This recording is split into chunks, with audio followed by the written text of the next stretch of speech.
So, Tradecraft Heating and Cooling to the rescue. Dalawang araw na sila dito sa bahay namin, trying to figure out what's wrong with their furnace.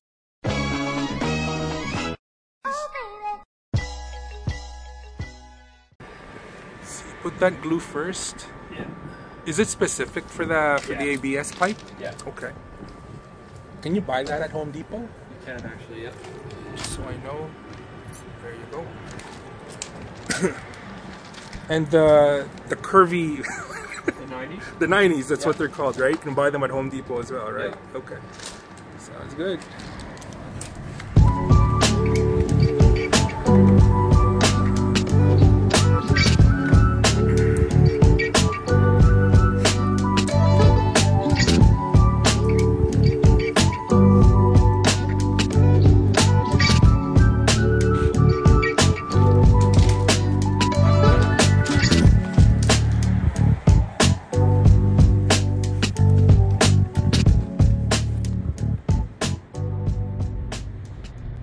So ayun, ganito dati yan guys, pag ganyan siya.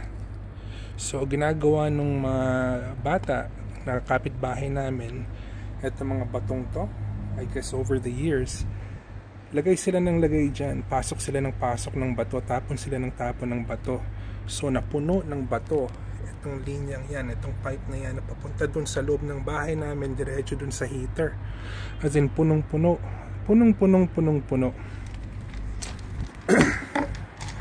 So, long story short, yung blower motor nung, it's called a venter motor, na burn out because yung furnace, attempt na mag-start, ayaw mag-start dahil hindi siya makahinga.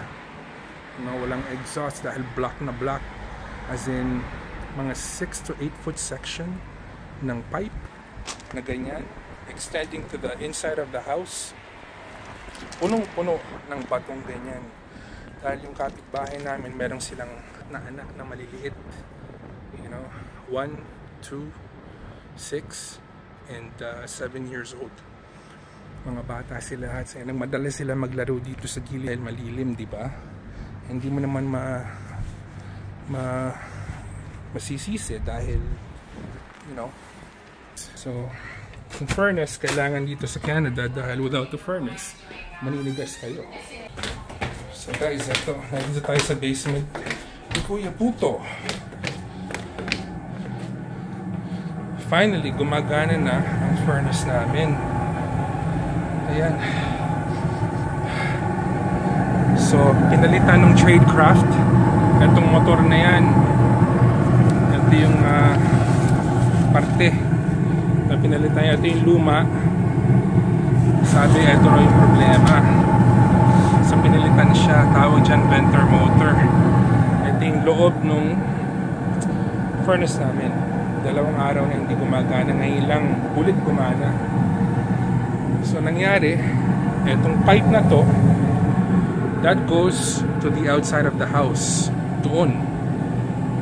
And hanggang dito. Hanggang dito guys. Yan, hanggang dyan. It's about a 6 to 7 foot, maybe 8 foot section. Punong-puno. As in, punong-puno ng bato.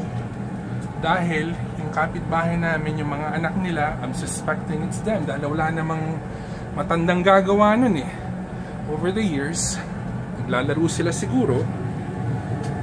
They keep on dumping rocks and gravel. And napuno yung pipe. So hindi makahinga tong furnace.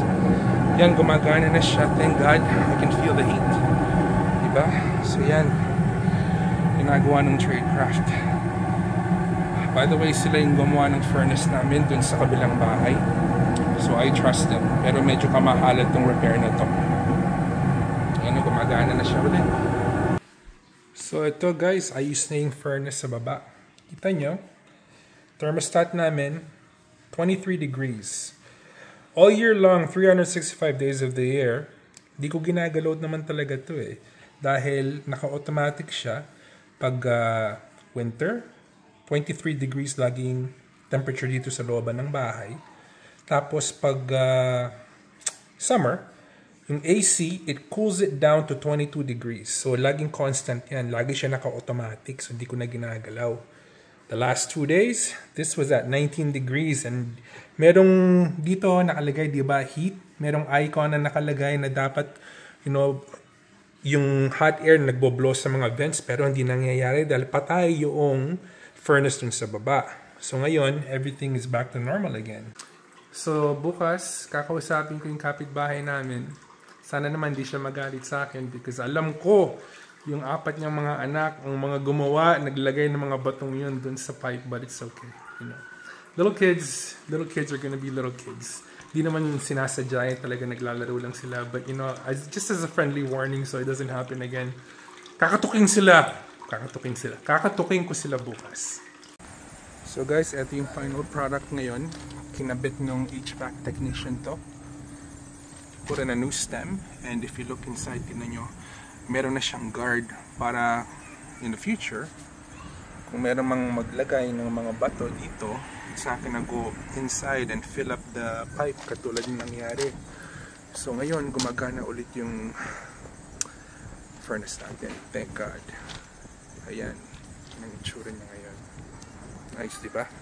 Gusto ko sana ipataas hanggang dito. Kaya lang, meron daw code that prevents it and makes it illegal, diba? Para hindi siya maabot. But this is like the next best solution right there. Another solution, ganito sana, pababa, para hindi malagyan. Kaya lang, illegal daw yun for a vent. Anyways, it's done. It's over. Let's move on. So mga atik, mga kuya, let's recap what happened dito sa malaking disgrasya na nangyari dito sa bahay. So, tinawagan ko yung Tradecraft. Sila yung nag-install ng air conditioner namin tsaka bagong furnace sa kabilang bahay 2 years ago. And it took them 2 days. They couldn't figure it out dahil usually, sabi nila, it's mechanical with the furnace, diba? Yun nga, if you saw the video, natagpuan nung technician si Chris. Super honest guy, by the way. Na merong naglagay ng sobrang daming bato dun sa exhaust pipe on the side of the house. More than likely, may kagagawa nun yung mga batang kapitbahay namin dahil merong 4 na maliliit na bata na naglalaro doon like I mentioned in the video, right? So, long story short, it costs a lot of money. But it's okay. So, gagawin ko ngayon, I have to talk to my neighbor. Hindi ko naman siya sisingilin, di ba? Sasabihin ko lang as a friendly warning, kung pwede, iwasan nila yung area na yon because na-discover ko, without telling them na kasalanan ng mga anak nila, na, you know, puno ng bato yung exhaust pipe ng furnace namin which caused it to not run for 2 days. So wala kaming heat dito sa bahay ng 2 araw. Ginagamit lang namin yung fireplaces, right? Thank God, meron kaming fireplace sa main floor tsaka sa basement. Tapos sa mga kwarto, ginagamit namin yung mga portable. So, ngayon ayos na. Everything's back to normal. So, kayo dyan, mga kabayan natin na nakatira dito sa Canada, winter na. I highly suggest, bago mag-snow, before the weather dips into the negatives, check your furnaces. Importante yan dahil kung wala kayong heat, napakalaking disgrasya nyo dito. So, take the precaution now. Make sure you check everything, change the filters, make sure it's 100% operational. Service it if you have to. That way, hindi mangyari sa inyo yung nangyari sa akin ngayon. But it's okay, you know? There's a solution to every problem.